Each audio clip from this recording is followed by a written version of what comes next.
Salib yang selama ini menjadi simbol kemusyrikan kaum Nasrani, dan babi yang selama ini dianggap halal oleh mereka.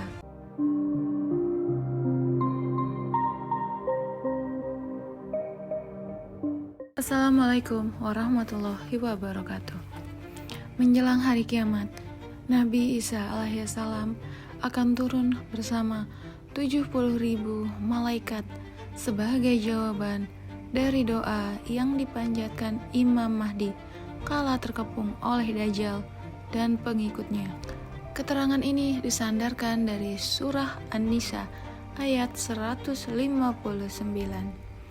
Artinya, tidak ada seorang pun di antara ahli kitab yang tidak beriman kepadanya menjelang kematiannya. Dan pada hari kiamat, dia akan menjadi saksi mereka. Riwayat hadis lain mengatakan, Nabi Isa dan para malaikat turun untuk membunuh Dajjal dan menciptakan keamanan di bumi, sekaligus menjadi pemimpin yang menghidupkan kembali syariat Nabi Muhammad Shallallahu Alaihi Wasallam di tengah masyarakat.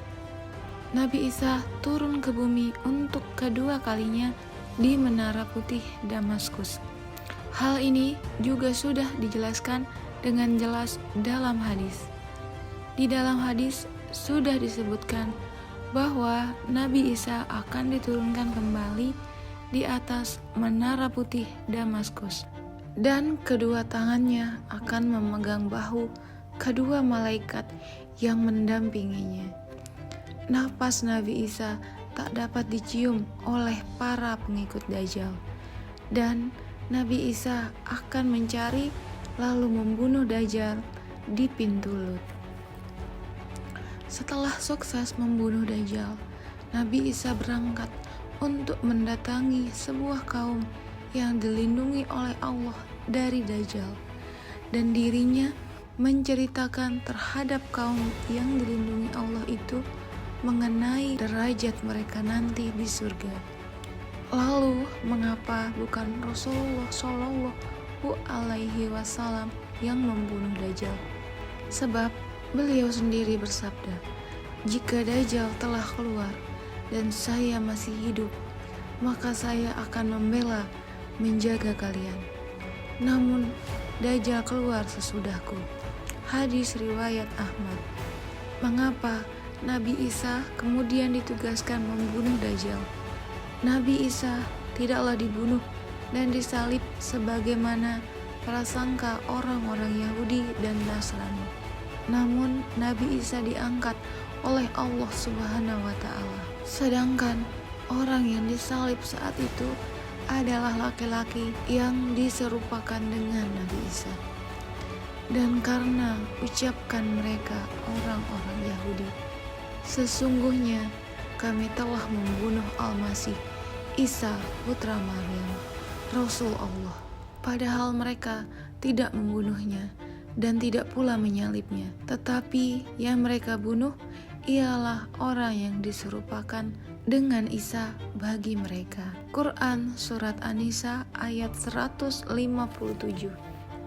Diturunkannya Nabi Isa di akhir zaman akan menjadi bukti kebenaran firman Allah dan menjungkir balikkan keyakinan orang-orang Nasrani. Kedua, ketika peristiwa kiamat terjadi, Romawi atau Nasrani adalah bangsa mayoritas. Allah hendak menunjukkan kedustaan dan kepalsuan apa yang mereka adakan atas nama Allah terhadap Isa bin Maryam yang mereka nyatakan sebagai penebus dosa dan anak Allah. Selain itu, Nabi Isa juga akan mematahkan salib dan membunuh semua babi. Salib yang selama ini menjadi simbol kemusyrikan kaum Nasrani, dan babi yang selama ini dianggap halal oleh mereka.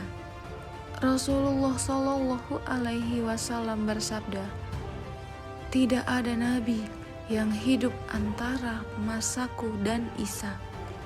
Sungguh, kelak ia akan turun. Jika kalian melihatnya, maka kenalilah.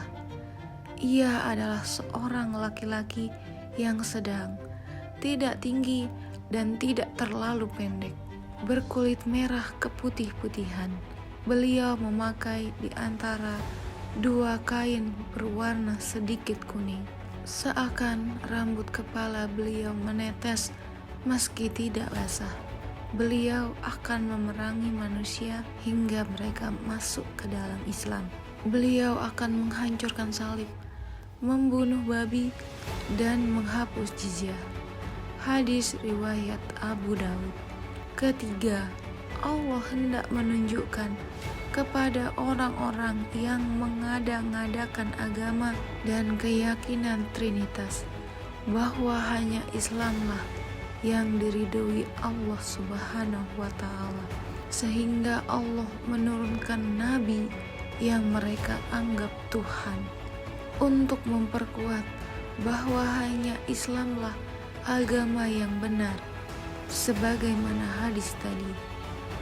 Itulah alasan kenapa Nabi Isa yang diperintahkan untuk membunuh Dajjal dan bukan Nabi Muhammad Sallallahu Alaihi Wasallam.